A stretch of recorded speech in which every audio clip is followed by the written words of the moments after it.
Bonsoir, mesdames et messieurs. On behalf of the entire Douglas family, I want to thank the Deauville Film Festival for this honor of celebrating our father, Kirk Douglas, in this year, 2020. I think it's important to explain to my viewers that when Dad died this year in early February, the COVID virus was beginning, and so we never were able to actually give Dad a memorial after we buried him. And so this evening, I'm going to treat this a little bit like a memorial to my father. It's appropriate since we have such a long history at the Deauville Film Festival. I watched my father over the years. I've seen his name on the locker down at the beach, on hotel suites. I too have had the joy of being in Deauville over the years. It's a wonderful sense of appreciation, a wonderful connection between France and the United States, and a lovely festival and a lovely honor. As I said, we never had a proper memorial for Dad, and so I'm going to treat tonight as such. Not only was he a fantastic actor, but let's be honest, he was an incredible person. One of the great Americana stories you could get. From Belarus, arrived 2 years after they immigrated and born in 1916. From a mother and father that were illiterate, could not read or write. Dad was the first person to ever go to college. I must say, on the back of a manure truck, under full scholarship to St. Lawrence University, but he made it. And I sort of think this is the first act of his life, which was so important. The education that he got in his home in Amsterdam, New York, probably an English teacher who gave him the encouragement to go on to college. And after college, he began some odd jobs, an assortment of odd jobs, working as a wrestler in some cases, and eventually pursuing his fear of acting and going to acting school in New York City, where he met my mother, Diana, in school. He served in the Navy as a lieutenant on a submarine chasing ship, and came back and married my mother and began his career. I sort of think of that as the end of his first act of an immigrant, from Belarus, a Russian Jew, coming to this country, dealing with the anti-Semitism that crept in as he began to understand it, and finally succeeding in beginning his career as an actor. And that part of his life, I think we all know pretty well. We followed his roles. I think he began playing the sensitive young man when he first started, working for the studios. And it wasn't until about his 7th movie, when he did a picture called The Champion, where he played a villain, a bad guy. Nobody wanted him to do that. But this was the first sign of Dad sort of really figuring out what he wanted to do and showing his different colors. And The Champion, I think, was the picture that created that archetype that we know, that Dad that we knew so well.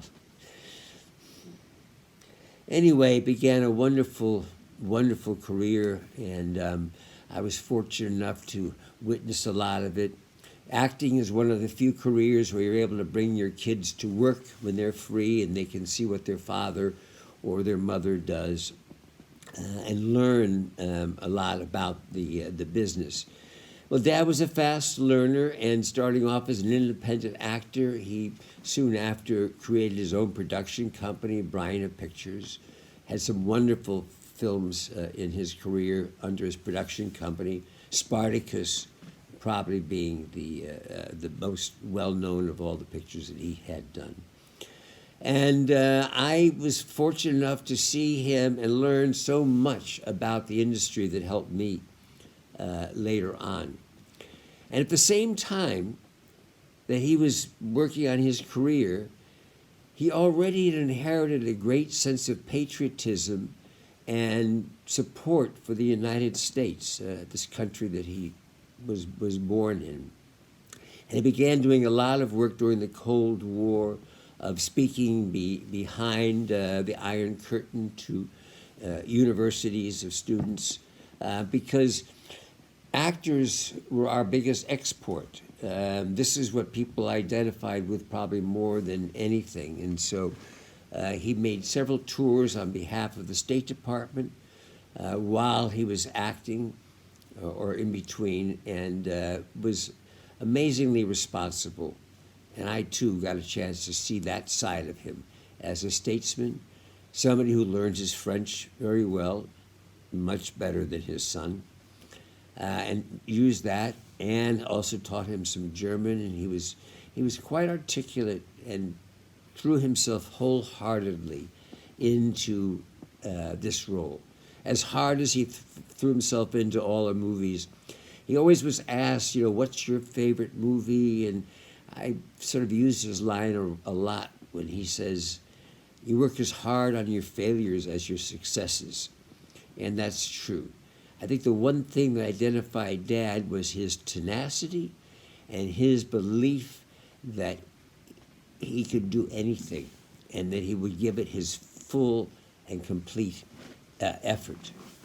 I am totally indebted to him because early in my career, when I first began and realized that he was selling One Flew Over the Cuckoo's Nest, the book, and wanted to sell it, I asked him if I could try to run with the project for a while and see if I could get it set up. Well, I eventually did get it set up. Unfortunately, it was not with him playing the part, and I don't know if he's ever forgiven me for that. He's used to make it like a small joke, but I know how valuable a good part was and how much it meant to him, and I was just happy that I was able to deliver a good movie in which he was proud of the work of everybody in it. Well, he had a long, long career, and it was quite successful. And then I came to his third act, and I try to think of his third act as the time when he had a helicopter crash, and he survived. He had a stroke. He lost his ability to speech, which is not a very good chance for an actor. And somewhere he looked to finding out, how did I survive this helicopter crash and this young student pilot died? And he started working with a rabbi and studying the Old Testament, and Dad became an extraordinarily spiritual, compassionate human being. He was obviously a tough guy and had a tough upbringing and had to survive in a very tough business. And I'm always reminded of Burt Lancaster's favorite line about working with my father. Burt Lancaster and Dad did, I think, 5 or 6 movies together. And Burt one day said, Kirk Douglas would be the first one to tell you how difficult he is to work with, and I'd be the second. And I think that was a little bit of the tone. But somehow, after these tragedies, when he turned 70, and he turned to the Old Testament and the Talmud and started studying, a whole other side of him came out in terms of his compassion, his philanthropy. Mind you, this is a man who gave away more than $125 million in his lifetime to causes that he meant a lot for, causes like the Motion Picture and Television Fund Hospital.